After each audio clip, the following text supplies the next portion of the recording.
പഴുത്ത മാങ്ങ ഉപയോഗിച്ചുണ്ടാക്കുന്ന ഒരു ഡിപ്പാണ് ഇനി ഞാൻ കാണിക്കുന്നത്. കുട്ടികൾക്കൊക്കെ വളരെ ഇഷ്ടമാവുന്ന റെസിപ്പിയാണ്. അപ്പോൾ അതെങ്ങനെ ഉണ്ടാക്കാൻ നമുക്ക് നോക്കാം.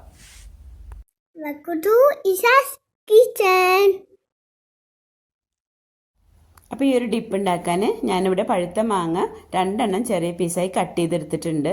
പിന്നെ നമുക്ക് വേണ്ടത് ചെറുനാരങ്ങയാണ്. ഒരു പകുതി ചെറുനാരങ്ങ എടുത്തിട്ടുണ്ട്. പിന്നെ കുറച്ച് സ്പ്രിംഗ് ഓണിയൻ ചെറിയ പീസായി കട്ട് ചെയ്തെടുത്തിട്ടുണ്ട്.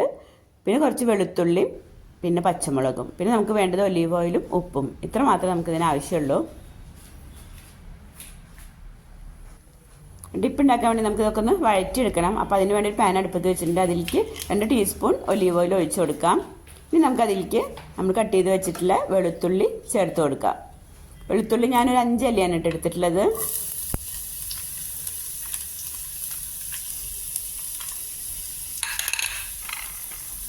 അപ്പോൾ ഈ വീഡിയോ നിങ്ങൾ കണ്ടുകൊണ്ടിരിക്കുമ്പോൾ നിങ്ങൾക്ക് ഇഷ്ടമായിട്ടുണ്ടെങ്കിൽ ഒന്ന് ലൈക്ക് ചെയ്യണേ. അതുപോലെ തന്നെ എൻ്റെ ചാനൽ നിങ്ങൾ സബ്സ്ക്രൈബ് ചെയ്യാതെയാണ് കാണുന്നെങ്കിൽ ഒന്ന് സബ്സ്ക്രൈബ് ചെയ്ത് സപ്പോർട്ട് ചെയ്യണേ.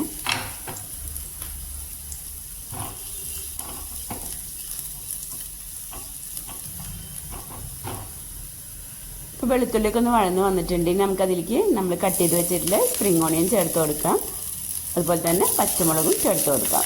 പച്ചമുളക് ഞാൻ ഒരു 5 എണ്ണം എടുത്തിട്ടുണ്ട്. അത് ചെറിയ മുളകാണ്, പിന്നെ എരിവും കുറവാണ്, അതുകൊണ്ടാണ് 5 എണ്ണം എടുത്തിട്ടുള്ളത്.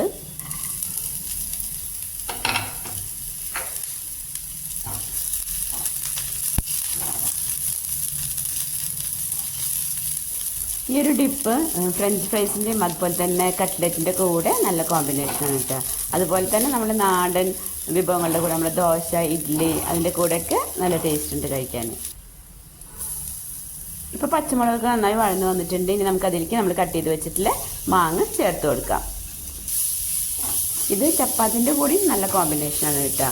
പത്തിരിൻ്റെ കൂടെ എത്രത്തോളം ചേരുന്നുള്ളത് ഞാൻ നോക്കിയിട്ടില്ല. പത്തിരിൻ്റെ കൂടെ ഞാൻ കഴിച്ച് നോക്കിയിട്ടില്ല.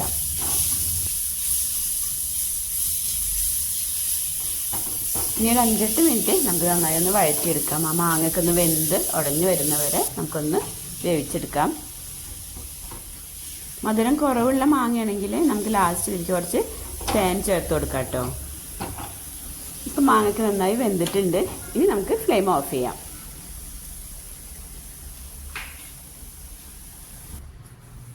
ഇപ്പോൾ ഇത് നന്നായി ചൂടാറിയിട്ടുണ്ട്. ഇനി നമുക്ക് മിക്സിയുടെ ജാറിലിട്ട് നന്നായി ഒന്ന് അരച്ചെടുക്കാം. ഇപ്പോൾ പഴുത്ത മാങ്ങയും അതുപോലെ പച്ചമുളകും സ്പ്രിംഗ് ഓണിയനും വെളുത്തുള്ളി എല്ലാം കൂടി വഴറ്റിയെടുത്തത് ചൂടാറിയതിന് ശേഷം മിക്സിയുടെ ജാറിലേക്ക് ഇട്ട് കൊടുത്തേക്കാണ്. അതിലേക്ക് ഞാൻ കുറച്ച് ചെറുനാരങ്ങ നീരും കൂടി ചേർത്ത് കൊടുക്കുന്നുണ്ട്. ഉപ്പ് ഞാൻ വഴറ്റുന്ന സമയത്ത് ചേർത്ത് കൊടുത്തിരുന്നു കേട്ടോ. അത് ഞാൻ പറയാൻ വിട്ടുപോയതാണ്. അപ്പോൾ ഞാൻ നല്ല പേസ്റ്റ് പോലെ അരച്ചെടുത്തിട്ടുണ്ട്. ഇത്ര തന്നെ കട്ടി വേണ്ടാന്നുണ്ടെങ്കിൽ 1 ടേബിൾ സ്പൂൺ തിളപ്പിച്ചാറിയ വെള്ളം ഒഴിച്ച് ഒന്നുകൂടി നമുക്ക് അടിച്ചെടുക്കാം. അപ്പോൾ ഇത്രയേ ഉള്ളൂ പണി. നമ്മളുടെ റൈപ്പ് മാംഗോ ഡിപ്പ് ഇവിടെ റെഡി ആയിട്ടുണ്ട്. ഇത് നമുക്ക് 2 ആഴ്ചയൊക്കെ നമുക്ക് എയർ ടൈറ്റ് കണ്ടെയ്നറിലായിട്ട് ഫ്രിഡ്ജിൽ സൂക്ഷിക്കാം കേട്ടോ. അപ്പോൾ നിങ്ങൾക്ക് എൻ്റെ വീഡിയോ ഇഷ്ടമായിട്ടുണ്ടെങ്കിൽ ഒന്ന് ഷെയർ ചെയ്യണേ. അപ്പോൾ ഇനി മറ്റൊരു വീഡിയോ ആയിട്ട് വരാം. താങ്ക്